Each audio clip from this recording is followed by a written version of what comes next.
Hi, my name is Keith and I am a minimalist collector.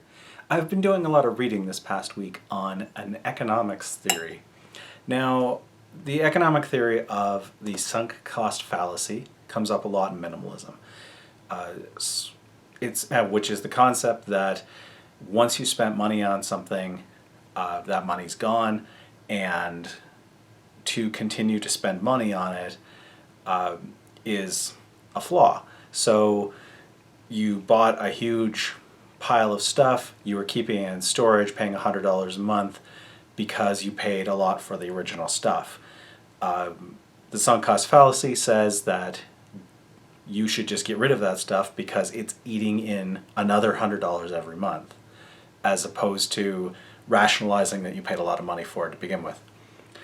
So that's one economic theory, but I was surprised that there's another economic theory that I found very much applied to minimalism, and I've actually written a longer version that's going to be on my blog, iLikeHelping.com, Minimalism in a Nerdy World, because I really want to get into this. It's really fascinating me. What it's called is the endowment effect, and this concept is that the simple fact that you own something immediately creates an increased value for that thing. So this started from Richard Thaler was the name of the economic theorist that was working on this, and the first experiment they did was in a classroom setting. They gave half the students a coffee mug. The other half did not get a coffee mug. And then they asked all of the students, if you had a mug, what is the least amount you would sell it for? And if you didn't have a mug, what is the most amount you would pay? And they found something interesting. They found, I'm going to use round numbers, you can look up Thaler's experiments. What they found was that people who had a mug would sell it for roughly $7. People who did not have a mug would buy it for about $3. The weird part is, now obviously there's a huge difference there, the weird part is this is repeatable. They could do this over and over, they could do it with other objects, they could complicate it. The simple fact that they gave the mug to people was enough to make the people who wanted it not want to get rid of it. It has profound implications for minimizing, because we get locked up in this idea of our possessions and how much we identify with them. In psychology, it's called the mere ownership effect. The idea that just because I own it, it must have value. In psychology, the theory is that I own this mug, it is by extension part of me, and to let it go requires me to make a sacrifice. And from a evolutionary point of view, giving up your stuff for no reason and for no benefit is a bad idea. So there's a lot of different theories about why this is the case, and I do get into a little bit more of the complexity on the blog, so check that out.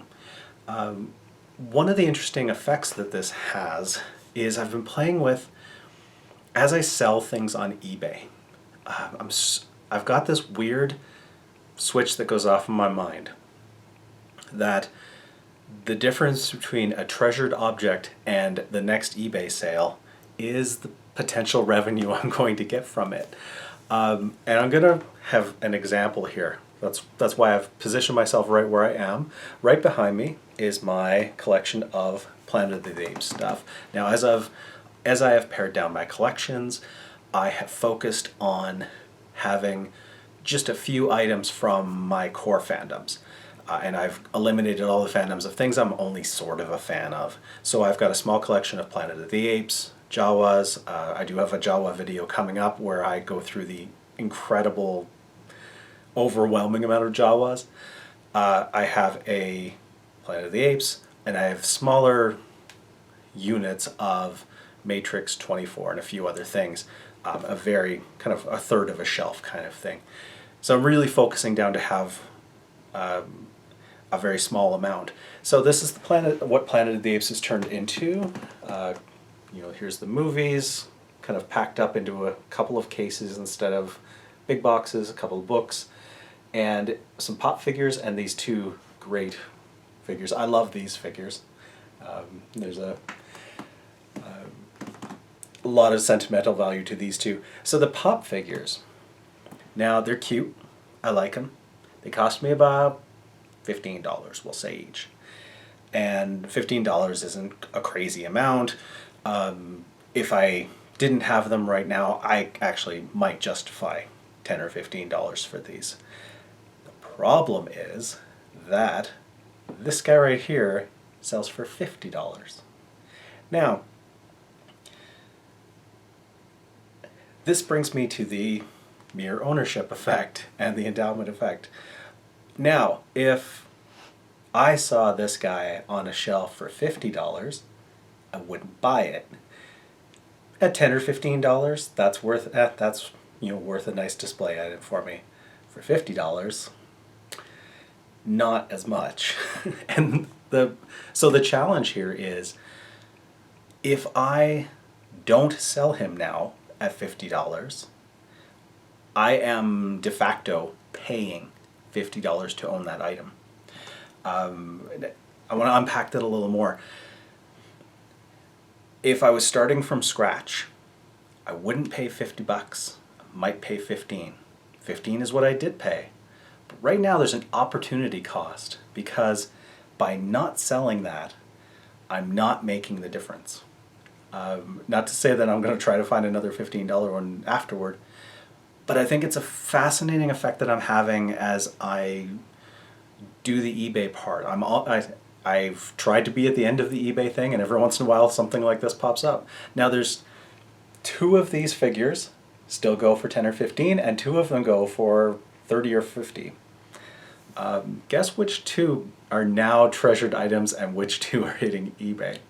So that's what I've been working through, and it's intriguing to me with the amount of things that I have piled up, how quickly they just are ready to go right out of my life when I'm going to get a few dollars back for them.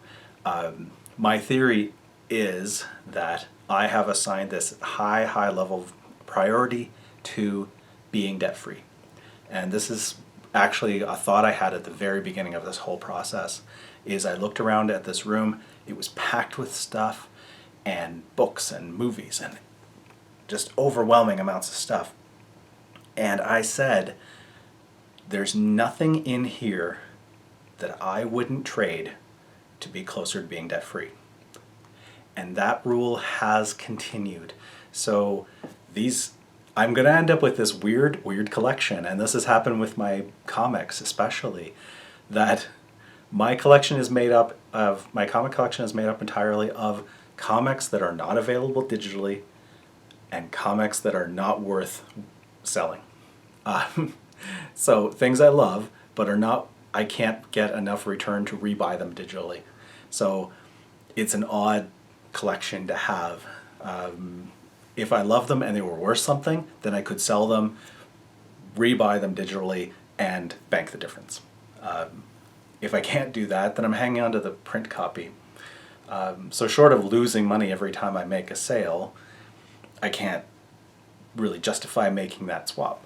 So that's some of the odd thought processes that are going on. I don't really know what this video was about, other than I wanted to kind of work through some of these things in my mind, that the way I'm valuing things, the way I'm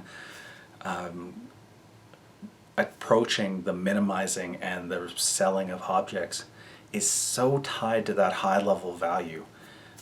Because I'm still looking around and thinking, if someone offered me $500 for any shelf in this room, or even probably $100, if they offered me $100 for everything on the shelf behind me, I would say cash or check. That's where my process is at right now. So thanks very much for watching. Again, check out my blog, ilikehelping.com, Minimalism in a Nerdy World. I've got a few other thoughts that I've put together about the endowment effect, as well as links to the studies and to other articles about it, and a link to NPR's Planet Money podcast, which I absolutely love, and that's where I first encountered this. So thanks again for watching, and I'll see you next time.